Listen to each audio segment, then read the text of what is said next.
Hello guys, welcome back to VS fit bank. Friends, ఈ వీడియోలో Indian హిస్టరీకి సంబంధించి ప్రాచీన భారతదేశ చరిత్రలో భాగంగా జైన బౌద్ధ మతాల గురించి అయితే ఈ వీడియోలో పూర్తిగా తెలుసుకుందాము. లాస్ట్ వీడియోలో మనము వేద నాగరికతకు సంబంధించి తెలుసుకున్నాం కదా. సో ఎవరైనా వేద నాగరికతకు సంబంధించి వీడియో చూడకపోతే నేను ఆ వీడియో లింక్ అయితే డిస్క్రిప్షన్లో ప్రొవైడ్ చేస్తాను. సో మీరు అక్కడ నుంచి ఆ వీడియో చూసేసి తర్వాత ఈ వీడియో అనేది చూడండి, మీకు అర్థమైతే అవుతుందన్నమాట. ఎందుకంటే మనకు కంటిన్యూషన్ అయితే ఉంటుంది కాబట్టి ఫస్ట్ ఆ వీడియో చూస్తే మీకు ఈ వీడియో అర్థమవుతుంది కాబట్టి ఫస్ట్ ఆ వీడియో అయితే చూడమని చెప్తున్నాను గైస్. సో మరి ఈరోజు వీడియోలోకి వెళ్ళే ముందు మన ఛానల్ని ఫస్ట్ టైం కనుక చూస్తున్నట్టయితే ఛానల్ని సబ్స్క్రైబ్ చేసుకొని పక్కనే ఉన్న బెల్ ఐకాన్ అయితే యాక్టివేట్ చేసుకోండి. అండ్ అలాగే వీడియోకి ఒక చిన్న లైక్ చేసి సపోర్ట్ అయితే చేయండి గైస్. ఇంకా లేట్ చేయకుండా వీడియోలోకి అయితే వెళ్ళిపోదాము గైస్. ఇక్కడ చూడండి, క్రీస్తు పూర్వం 6వ శతాబ్దం నాటి జైన బౌద్ధ మతాల గురించి అయితే ఈ వీడియోలో తెలుసుకుందాము.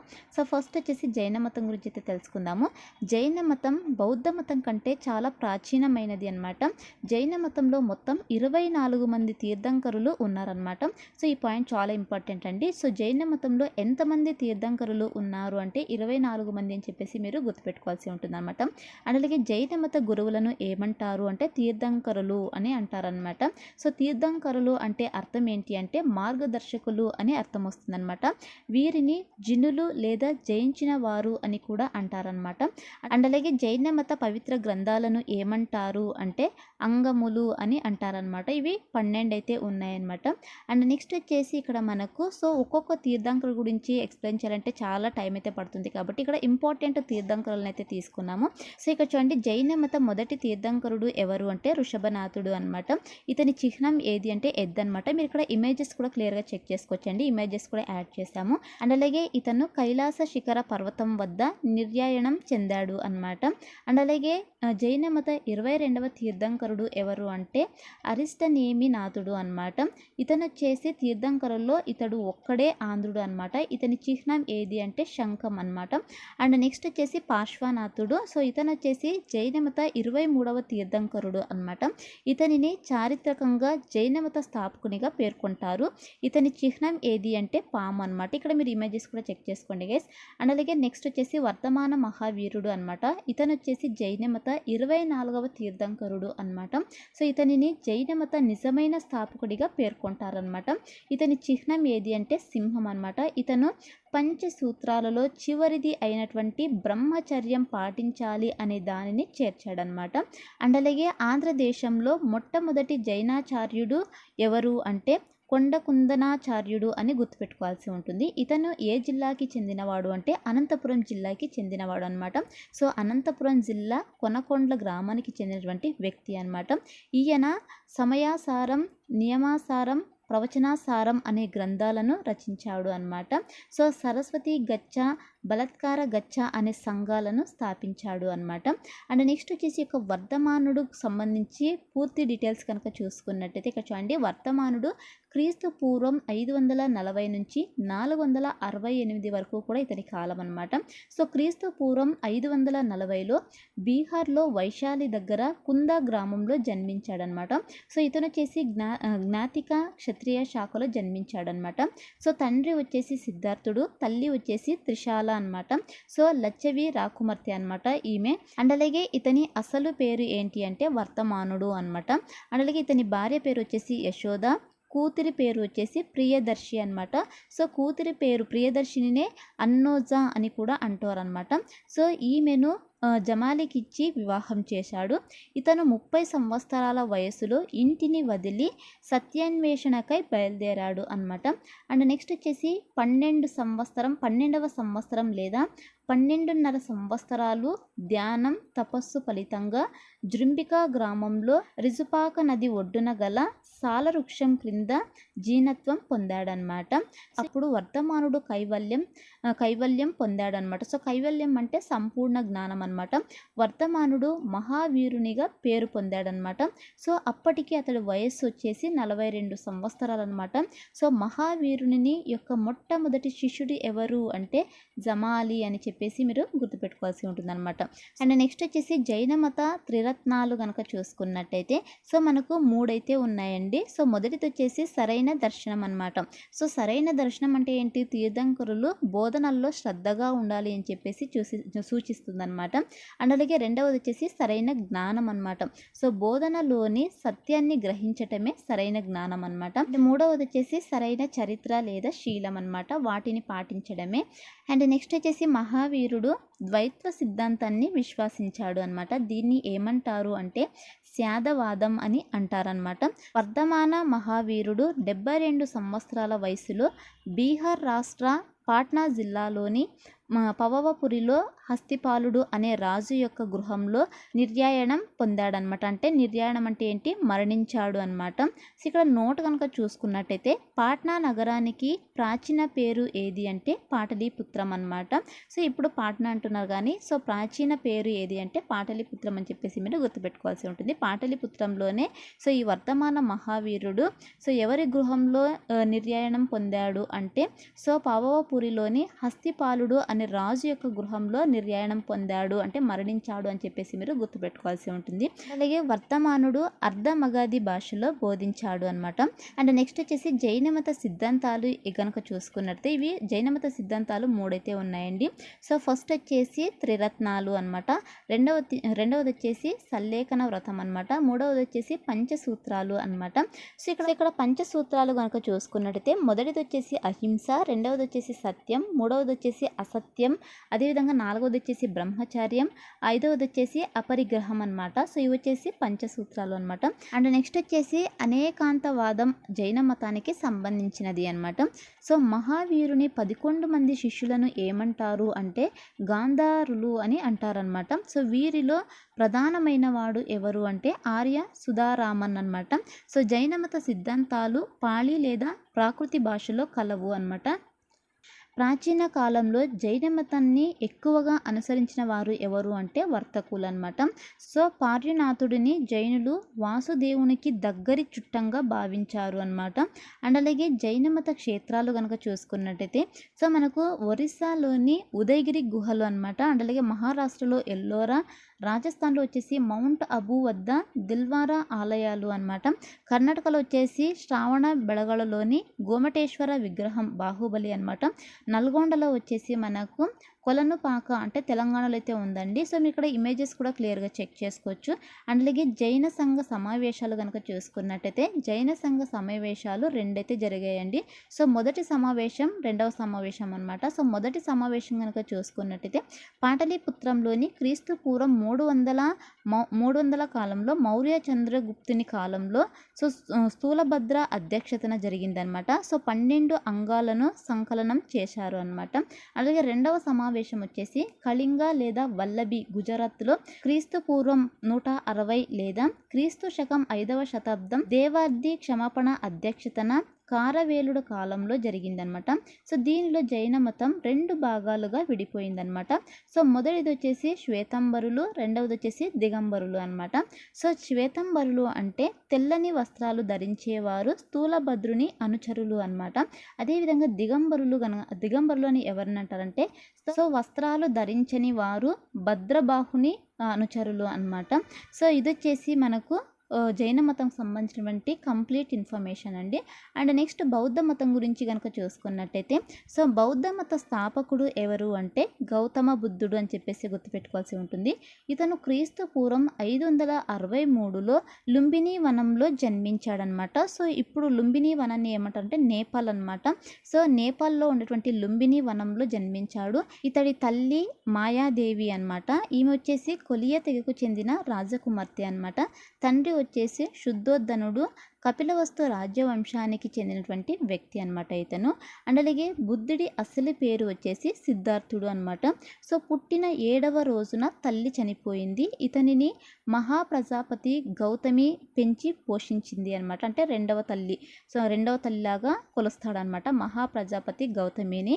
అండ్ అలాగే 19 సంవత్సరాల వయసులో యశోధరతో వివాహం జరగగా వీరికి రాహులుడు అనే కుమారుడు జన్మించాడు అనమాట. అలాగే ఒకరోజు కపిలవస్తు పురవీధులలో యాదృచ్ఛికంగా నలుగురినైతే చూస్తాడనమాట. సో ఒకరిని వచ్చేసి వృద్ధుణ్ణి, వ్యాధిగ్రస్తుణ్ణి, మృతదేహాన్ని, సన్యాసిని చూసి మనసు చలించి 29వ ఏట అంటే 29వ సంవత్సరం, అతనికి 29 సంవత్సరాలు అనమాట. సో బుద్ధుడు ఇంటిని విడిచి వెళ్ళిపోతాడనమాట. సో దీనిని ఏమంటారు అంటే మహాభి నిష్క్రమణం అని అంటారనమాట. అండ్ అలాగే గయా వద్ద అశ్వత్థామ వృక్షం కింద 6 సంవత్సరాల 40 రోజులు ధ్యానం చేశాక 35 సంవత్సరాలకు సిద్ధార్థుడికి జ్ఞానోదయం అయ్యిందనమాట. సో దీనిని ఏమంటారు అంటే సంబోధిని అని అంటారనమాట. సో గౌతముడు బుద్ధుడయ్యాడు అని అర్థం వస్తుందనమాట. అండ్ నెక్స్ట్ వచ్చేసి బౌద్ధ మతంలోని ముఖ్యమైన ఘట్టాలు మరియు అంశాలు కనుక చూసుకున్నట్టయితే, సో బుద్ధుడు ప్రథమంగా వారణాసి సమీపంలో సారనాథ్లోని జింకల వనంలో సహచరులైన 5 బ్రాహ్మణులకు హితబోధ చేయడాన్ని ఏమంటారు అంటే ధర్మచక్ర పరివర్తనం అంటారనమాట. సో ఈ యొక్క సారనాథ్ వచ్చేసి మనకు ఉత్తరప్రదేశ్లో అయితే ఉందండి, ఇది బాగా గుర్తుపెట్టుకోండి. దీనికి గుర్తింపుగా గురు పూర్ణిమ పండుగను జరుపుకుంటారు అన్నమాట. అండ్ అలాగే గౌతమ బుద్ధుడు ప్రతిమ సముత్పాదన సిద్ధాంతాన్ని ప్రతిపాదించాడనమాట. సో ఇక్కడ నోట్ చూడండి, బుద్ధం అను పదానికి అర్థం ఏంటంటే అక్షరం, జ్ఞానం కలవాడు అనే అర్థం వస్తుందన్నమాట. అండ్ అలాగే బుద్ధుని మొదటి మహిళా శిష్యురాలు ఎవరు అంటే గౌతమి అని చెప్పేసి గుర్తుపెట్టుకోవాల్సి ఉంటుంది. అండ్ అలాగే బుద్ధుడు అంగుళీమాల అనే బందిపోటును బౌద్ధ మతంలోకి చేర్పించాడనమాట. అండ్ అలాగే అమ్రపాలి అనే వైశ్య బౌద్ధ మతం స్వీకరించింది అనమాట. అండ్ అలాగే బుద్ధుడు తన బోధనలను 80వ ఏట వరకు బోధిస్తూ క్రీస్తు పూర్వం 483లో వైశాఖ పూర్ణిమ రోజున ఉత్తరప్రదేశ్లోని కుషీనగరంలో నిర్యాణం చెందాడు అనమాట. దీనినే మహాపరి నిర్యాణం అని అంటారు. అండ్ అలాగే ఇక్కడ చూడండి, సో బౌద్ధ మత ప్రసిద్ధి స్తూపాలు అమరావతి, సాంచి, సారనాథ్ స్తూపాలు అనమాట. మీరు ఇక్కడ ఇమేజెస్ కూడా క్లియర్గా చెక్ చేసుకోవచ్చు. అమరావతి, సాంచి, అదేవిధంగా సారనాథ్కి సంబంధించినటువంటి బౌద్ధ మత ప్రసిద్ధి స్తూపాలు అనమాట ఇవి. అండ్ అలాగే బౌద్ధ మతంలో ముఖ్యమైన అంశాలు కనుక చూసుకున్నట్టయితే ఆంధ్రదేశంలో మొట్టమొదటి బౌద్ధాచార్యుడు ఎవరు అంటే మహాదేవ భిక్షువు అనమాట. అండ్ అలాగే అశోకుని 13వ శిలాశాసనాన్ని బట్టి ఆంధ్రులు బౌద్ధ మతాన్ని అనుసరించారని తెలుస్తుంది అనమాట. అండ్ అలాగే బుద్ధుడు ప్రజాభాష అయిన పాళీ భాషను బోధనా భాషగా స్వీకరించాడు అనమాట. సో బుద్ధుడిని the light of Asia or ఆసియా జ్యోతి అని ఎడ్విన్ అర్నాల్డ్స్ కీర్తించాడు అనమాట. అండ్ అలాగే బుద్ధుడిని the light of world or ప్రపంచ జ్యోతి అని శ్రీమతి రైన్స్ డేవిడ్స్ కీర్తించింది అనమాట. అండ్ అలాగే బుద్ధుడి గురువులు వచ్చేసి వైశాలిలో వచ్చేసి అలార కలమ, రాజగృహంలో వచ్చేసి రామపుత్ర అనమాట. అండ్ నెక్స్ట్ వచ్చేసి బుద్ధుడు శాక్య, కోలియ రాజ్యాల మధ్య నది జలాల వివాదాన్ని పరిష్కరించాడు అనమాట. అండ్ నెక్స్ట్ వచ్చేసి బౌద్ధ మతంలో బుద్ధుని జీవితంలో జరిగిన 5 ముఖ్య సంఘటనల గురించి అయితే తెలుసుకుందాము. సో ఇక్కడ చూడండి ఏవేవి 5 ముఖ్య సంఘటనలు అంటే, సో మొదటిది వచ్చేసి పద్మం అనమాట, బుద్ధుని జననం అనమాట. అంటే బుద్ధుడి జననము లుంబిని వనంలో ఇతను జన్మించాడు అనమాట. సో లుంబిని వనం అంటే పద్మం అనే అర్థం వస్తుంది గైస్. అండ్ నెక్స్ట్ వచ్చేసి మహాభి నిష్క్రమణకు సంబంధించి అంటే ఇంటిని వదిలి వెళ్ళేటప్పుడు గుర్రం సహాయం చేసిందనమాట, గుర్రం మీద వెళ్ళాడు. అండ్ అలాగే జ్ఞానోదయం పొందినటువంటి వృక్షం ఏది అంటే బోధి వృక్షం అనమాట. అండ్ అలాగే ధర్మచక్ర పరివర్తనం వచ్చేసి చక్రం అనమాట, అతని చక్రం ఏది అంటే ధర్మచక్ర పరివర్తన అని చెప్పేసి గుర్తుపెట్టుకోవాల్సి ఉంటుంది. సో స్తూపం వచ్చేసి నిర్యాణం అంటే మరణించుట అనమాట. సో ఇవి వచ్చేసి 5 ముఖ్య సంఘటనలు అనమాట, బుద్ధుని జీవితంలో జరిగినటువంటి 5 ముఖ్య సంఘటనలు. అండ్ అలాగే బౌద్ధ మత సూత్రాలు కనుక చూసుకున్నట్టయితే మనకు ఆర్య సత్యాలు, అదేవిధంగా అష్టాంగ మార్గం అని చెప్పేసి అయితే ఉన్నాయన్నమాట. సో ఫస్ట్ ఆర్య సత్యాలు కనుక చూసుకున్నట్టయితే, సో ప్రపంచమంతా దుఃఖమయం అని చెప్పేసి చెప్పడం జరిగింది. దుఃఖానికి కారణం కోరికలు, దుఃఖానికి కారణమైన కోరికలను జయించాలి, కోరికలను అణుచుకోవడానికి అష్టాంగ మార్గం అవసరం అని చెప్పేసి చెప్పడం జరిగిందనమాట. అండ్ అలాగే అష్టాంగ మార్గాలు కనుక చూసుకున్నట్టయితే అష్ట అంటే 8 అనమాట. సో అష్టాంగ మార్గం పాటిస్తే మానవుడు తన దుఃఖాన్ని నిరోధించవచ్చు అని వివరించాడు. సో అవి ఏవి కనుక చూసుకున్నట్టయితే సరైన దృష్టి, సో సరైన దృష్టి అయితే ఉండాలి, సరైన లక్ష్యం, సరైన హక్కు, సరైన క్రియ, సరైన చర్య, సరైన ఆలోచన, సరైన ధ్యానం అని చెప్పేసి చెప్పడం జరిగిందనమాట. సో ఇవి వచ్చేసి మనకు అష్టాంగ మార్గాలు అనమాట. అండ్ అలాగే బౌద్ధ సాహిత్యం మరియు సమావేశాలు కనుక చూసుకున్నట్టయితే మొదటిది బౌద్ధ సాహిత్యం గురించి అయితే తెలుసుకుందాము. సో బౌద్ధ మత పవిత్ర గ్రంథాలను ఏమంటారు అంటే త్రిపీటకములు అని అంటారు అనమాట. సో ఇది చాలా ఇంపార్టెంట్ అండి, ఇది బాగా గుర్తుపెట్టుకోవాల్సి ఉంటుంది. బౌద్ధ మత పవిత్ర గ్రంథాలను ఏమంటారు అంటే త్రిపీటకములు అని అంటారని గుర్తుపెట్టుకోవాలి. సో వీటిని పాళీ భాషలో రచించారు అనమాట. సో త్రిపీటకాలు 3. సో అవి ఏవేవి అంటే వినయ పీఠిక మొదటిది, రెండవది వచ్చేసి స్తుతపీఠిక అండ్ అలాగే మూడవది వచ్చేసి అభిధమ్మ పీఠిక అనమాట. సో వినయ పీఠిక అంటే ఏంటంటే క్రమశిక్షణ, అదేవిధంగా నియమావళి అని చెప్పేసి రావడం జరుగుతుంది అనమాట అర్థము. స్తుతపీఠిక అంటే ఏంటి, బుద్ధుని బోధనలు అనమాట. సో అభిధమ్మ పీఠిక అంటే ఏంటంటే బుద్ధుని తత్వం అనమాట. అండ్ అలాగే జాతక కథలు బుద్ధుని పునర్జన్మలకు సంబంధించిన కథలు అనమాట. సో బౌద్ధ సంఘ సమావేశాలు కనుక చూసుకున్నట్టయితే సో బౌద్ధ మత మొదటి సమావేశం వచ్చేసి అజాత శత్రువు రాజు కాలంలో క్రీస్తు పూర్వం 483లో రాజగృహలో జరిగిందనమాట. దీనికి అధ్యక్షుడు ఎవరు అంటే మహాకశ్యప అనమాట. ఈ సమావేశంలో స్తుత వినయ పీఠికలను సంకలనం చేయడం జరిగిందనమాట. అలాగే రెండవ సమావేశం వచ్చేసి బౌద్ధ మత రెండవ సమావేశం కాలాశోకుడు రాజు కాలంలో క్రీస్తు పూర్వం 383లో వైశాలిలో జరిగిందనమాట. సో దీనికి అధ్యక్షుడు ఎవరు అంటే సబాకమి అనమాట. సో ఈ సమావేశంలో తేరవాద అంటే మార్పు కోరని వారు, మహాసాంఘికులు అంటే మార్పు కోరేవారుగా విడిపోయారనమాట. సో ఈ రెండవ సమావేశంలో తేరవాద, మహాసాంఘికులు అని రెండుగా విడిపోయారనమాట. సో తేరవాద అంటే ఏంటి, మార్పు కోరని వారు. సో మహాసాంఘికులు అంటే మార్పు కోరేవారుగా విడిపోయారనమాట. ఇలా రెండుగా అయితే విడిపోవడం జరిగింది. సో బౌద్ధ మతం 3వ సమావేశం వచ్చేసి అశోకుని కాలంలో క్రీస్తు పూర్వం 250లో పాటలిపుత్రంలో జరిగిందనమాట. దీనికి అధ్యక్షుడు మొగలి పుత్త అనమాట. ఈ సమావేశంలో అభిధమ్మ పీఠికను సంకలనం చేశారు అనమాట. అదేవిధంగా 4వ సమావేశం వచ్చేసి బౌద్ధ మత 4వ సమావేశం కనిష్కుని కాలంలో క్రీస్తు శకం 100లో కాశ్మీర్కు సమీపాన కుందలావనంలో జరిగిందనమాట. దీనికి అధ్యక్షుడు ఎవరు అంటే వసుమిత్ర అనమాట. సో బౌద్ధ మతం మహాయానం హీనయానంగా విడిపోయిందనమాట. సో 4వ సమావేశంలో కూడా మనకు బౌద్ధ మతము రెండుగా విడిపోయింది, మహాయానం అదేవిధంగా హీనయానంగా సో విడిపోయిందనమాట. సో ఇది వచ్చేసి మనకు బౌద్ధ సంఘ సమావేశాలు అనమాట. అండ్ అలాగే బౌద్ధ మత కట్టడాలు కనుక చూసుకున్నట్టయితే బౌద్ధ మత కట్టడాలలో స్తూపాలు, విహారాలు, చైత్యాలు, ఆరామాలు ముఖ్యమైనవి అన్నమాట. సో ఇక్కడ కట్టడాలు కనుక చూసుకున్నట్టయితే బౌద్ధ మత కట్టడాలు, సో ఇమేజెస్ కూడా ఉన్నాయండి, మీరు ఇమేజెస్ కూడా క్లియర్గా చెక్ చేసుకోవచ్చు. సో ఉత్తర భారతదేశంలో అతి ప్రాచీన బౌద్ధ స్తూపం ఏది అంటే పిప్రవహ అని గుర్తుపెట్టుకోవాల్సి ఉంటుంది అనమాట. ఇది ఉత్తరప్రదేశ్లో అయితే ఉంది. అదేవిధంగా దక్షిణ భారతదేశంలో అతి ప్రాచీన బౌద్ధ స్తూపం ఏది అంటే బట్టిప్రోలు అనమాట. ఇది గుంటూరులో అయితే ఉందండి. అండ్ అలాగే భారతదేశంలో అతిపెద్ద బౌద్ధ స్తూపం ఏది అంటే సాంచి అనమాట. ఇది మధ్యప్రదేశ్లో అయితే ఉంది. అలాగే ప్రపంచంలో అతిపెద్ద బౌద్ధ స్తూపం ఏది అంటే బోరోబుదురు అనమాట. ఇది జావా ద్వీపం ఇండోనేషియాలో అయితే ఉందన్నమాట. సో ఇవి వచ్చేసి మనకు బౌద్ధ మత కట్టడాలు అనమాట.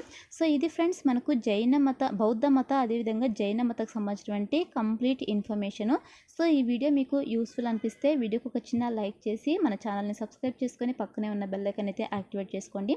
సో ఇది ఫ్రెండ్స్ ఇవాల్టి వీడియో. మరొక మంచి వీడియోతో మళ్ళీ కలుద్దాం. Thank you.